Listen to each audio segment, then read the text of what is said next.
नमस्कार। अलका विजेता शुक्ला चैनल में आप सभी का बहुत बहुत स्वागत है। कहीं ईगो तो हमारे रिश्तों को नहीं तोड़ रहा? जी हाँ, आज का हमारा टॉपिक यही है। कहीं हमारा ईगो हमारे रिश्तों को तोड़ तो नहीं रहा? क्योंकि बहुत बार ऐसा होता है कि बात उतनी बड़ी होती नहीं है जितना हम किसी बात को बड़ा समझ बैठते हैं या जितना किसी बात को तूल दे देते हैं। क्योंकि कभी कभी ऐसा होता है कि हर बात में यदि हम फैमिली के साथ हैं तो हमें एक दूसरे को बहुत ज़्यादा समझना होता है, बहुत ज़्यादा एक दूसरे को से कंप्रोमाइज़ करना होता है, एक दूसरे के साथ कंप्रोमाइज़ से रहने की ज़रूरत होती है। लेकिन कभी कभी क्या होता है कि ईगो हमारे आड़े आ जाता है, और ख़ास करके कुछ व्यक्तिगत संबंधों में, जैसे कि हस्बैंड वाइफ के संबंध या पारिवारिक संबंध, भाई भाई के बीच का संबंध। तो इन रिश्तों में ईगो यदि बीच में हर वक्त आड़े आता है तो निश्चित ही रिश्ते अलग हो जाते हैं, टूट जाते हैं। तो आज का हमारा टॉपिक यही है, आज हम इसी टॉपिक पर बात करेंगे। कहीं ईगो तो हमारे रिश्तों को तोड़ नहीं रहा? अक्सर ऐसा होता है कि हम एग्जाम्पल के लिए हस्बैंड वाइफ को ले लेते हैं। किसी भी फैमिली में एक अच्छी खासी फैमिली है, खुशहाल परिवार है, वहाँ पर हस्बैंड वाइफ दोनों ही कामकाजी हैं, यानी दोनों ही जॉब करते हैं। अब दोनों ही अपने जॉब से पूरे दिन के बाद शाम को वापस आते हैं। ऐसा हो सकता है कि कोई थोड़ी देर पहले या बाद में आ रहा हो, या कभी कभी साथ ही वापस आते हैं। अब वहाँ पर होता क्या है कि यदि सामंजस्य, आपस में अंडरस्टैंडिंग अच्छी है तो एक दूसरे को समझते हैं और एक दूसरे का पूरा सहयोग करते हैं और मिलजुल कर सारे काम पूरे कर लेते हैं, और परिवार में खुशहाली बनी रहती है, सब कुछ ठीक ठाक और अच्छा चलता रहता है। लेकिन कभी कभी क्या होता है कि दोनों में ही ईगो की भावना बहुत ज़्यादा हो जाती है। अब यदि वाइफ अकेले काम कर रही हो और हस्बैंड को कोई ऑफिस का काम आ गया है या किसी भी वजह से उनकी हेल्प नहीं कर पा रहे हैं, तो पत्नी के मन में तुरंत ये बात आने लगती है, देखो मैं भी तो पूरे दिन के बाद काम कर आती हूँ, मेरी हेल्प करने के लिए कोई नहीं, इनको तो करनी चाहिए। बात भी थोड़ी सी सही है। दूसरी तरफ हस्बैंड सोचते हैं ये औरत है,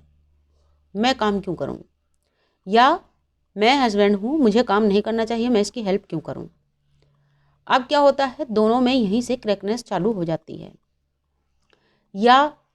किसी की जॉब होती है तो किसी की पोस्ट थोड़ी सी ज़्यादा अच्छी होती, हाई फाई होती है, किसी की थोड़ी सी कम हाई फाई है।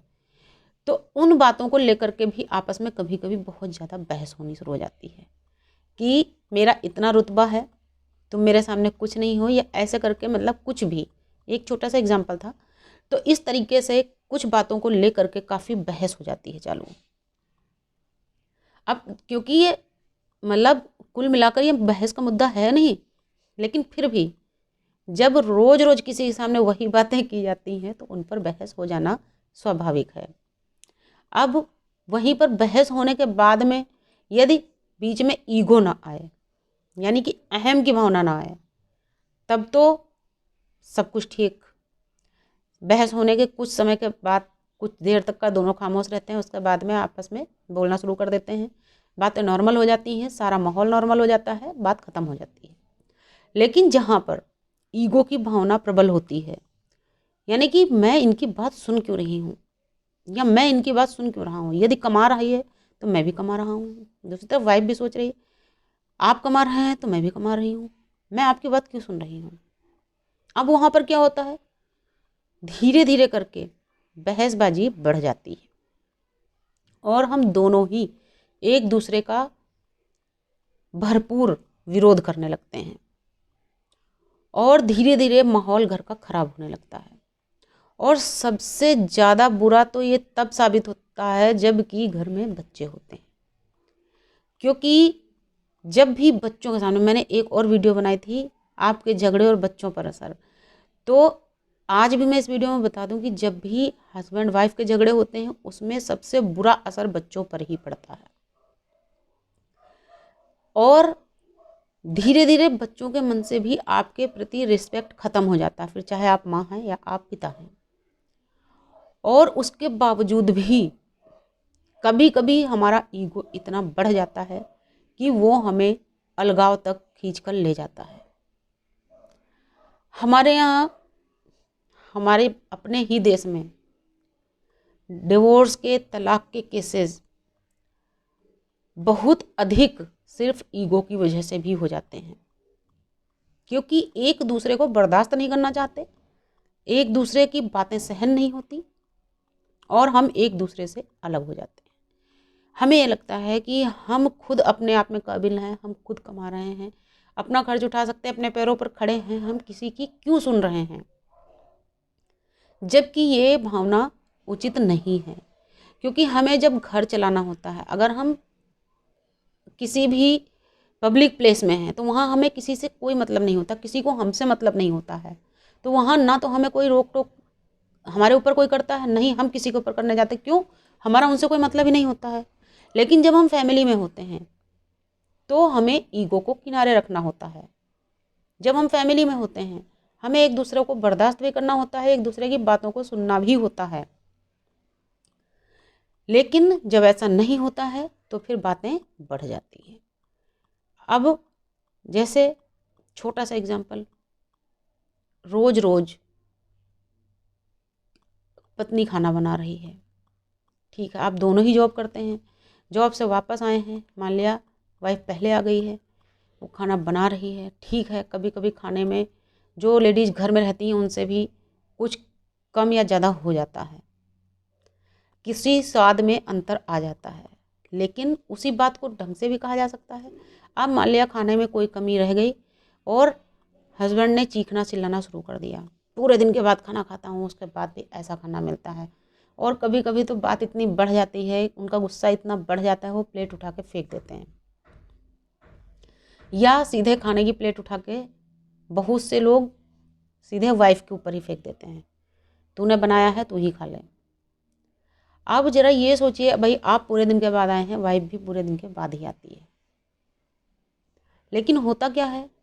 वाइफ ये सोचकर खामोश रह जाती है कि कोई भी नहीं, हो सकता है इनके अंदर कोई उलझन चल रही होगी, मैं थोड़ा पहले आ गई थी, ठीक है, वो शांति से बोल देती है कोई नहीं मैं दोबारा बना देती हूँ, या मैं कल फिर से बना दूँगी, दूसरी तरीके से बनाऊँगी, कोशिश करूँगी ना बिगड़ने पाए।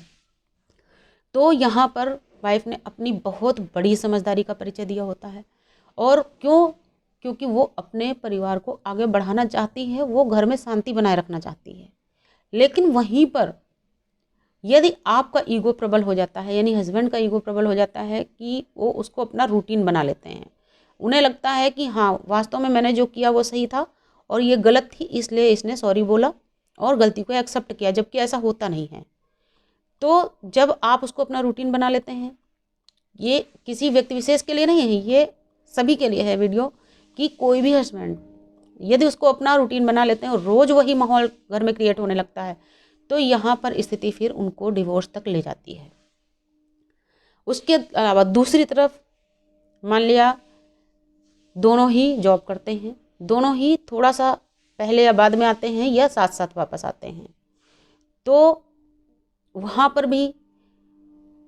कभी कभी ऐसी ही बातें हो जाती हैं कि हस्बैंड ने कुछ थोड़ा सा बोला तो वाइफ उनसे बहुत ज़्यादा चिड़चिड़ेपन से बात करती है कि भाई तुम जॉब कर रहे हो, मैं भी करती हूँ,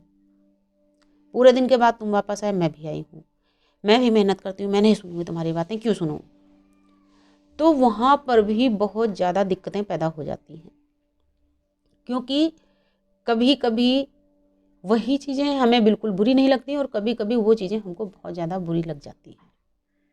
और जबकि बात उतनी बड़ी होती नहीं जितना हम उनको बना देते हैं, जितना हम उनको समझ बैठते हैं। अब नहीं सुनूंगी मतलब नहीं सुनूंगी, तो अब कोई जैसे हम उनसे कोई अच्छी बात कही जा रही है तो भी वो उसको इग्नोर करना शुरू कर देती हैं और इग्नोर करने ही लगती हैं। अब दोनों की तरफ से दूरियां बढ़नी शुरू हो जाती हैं, और वो दूरियां और हमारा वो ईगो, वो हमारा अहम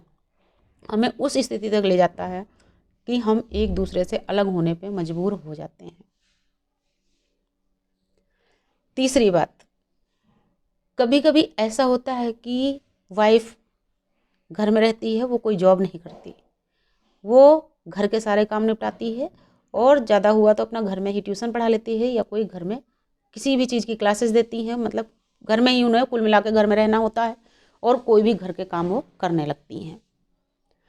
लेकिन वहाँ पर क्या होता है, और मतलब घर के काम पूरे करने के साथ साथ वो ट्यूशन भी पढ़ा रही है, कोई क्लासेस भी दे रही है, लेकिन उसके बाद भी बहुत सिंपल रहने की उनकी आदत होती है और अपने आप को बार बार साबित करना उनकी आदत नहीं होती।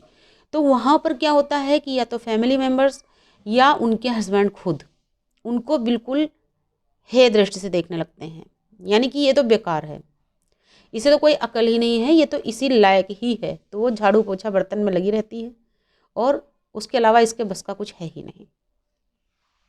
अब क्या होता है कि वहाँ पर भी क्योंकि एक अहम ही है, ये ईगो ही है, एक आपका अहम ही होता है जो कि किसी को गिरी नज़र से देखता है। क्योंकि एक बेकार व्यक्ति भी यदि हम उसको अच्छी नज़र से देखें तो वो बहुत ही अच्छा कभी कभी साबित होता है। तो जो व्यक्ति पढ़ा लिखा है, आपके घर के सारे काम कर रहा है, आपके परिवार को संभाल रहा है, फैमिली को संभाल रहा है, आपके फैमिली के संभालने के साथ साथ वो कोई और भी काम कर रहा है, वो बेकार कैसे हो सकता है? लेकिन अक्सर ऐसा हो जाता है और उनको ऐसा समझा जाता है, तो वहाँ पर भी बातें कभी कभी इतनी अधिक बढ़ जाती हैं कि अगले की बर्दाश्त करने की लिमिट ख़त्म हो जाती है और मामला डिवोर्स तक पहुँच जाता है। तो कुल मिलाकर इस वीडियो का उद्देश्य इतना है कि हमेशा अपने अंदर झांकने का प्रयास करिए, हमेशा कोशिश करिए कि हमारे रिश्तों के बीच में कभी भी हमारा ईगो, हमारा अहंकार नहीं आने पाए। क्योंकि रिश्तों के बीच में जब ईगो बैठ जाता है, अहंकार बैठ जाता है, अहम बैठ जाता है, तो हमारे रिश्ते टिकते नहीं हैं, वो हमें अलग करके ही मानते हैं। तो इस वजह से कोशिश यही करिए कि आपस में कंप्रोमाइज़ से रहिए, एक दूसरे को सुनिए, समझिए, समझने की कोशिश करिए और थोड़ा सा बर्दाश्त करिए। वीडियो अच्छा लगा हो तो लाइक और शेयर करिएगा, आपकी इच्छा हो, आपका दिल करे तो चैनल को सब्सक्राइब करिएगा। नमस्कार, धन्यवाद।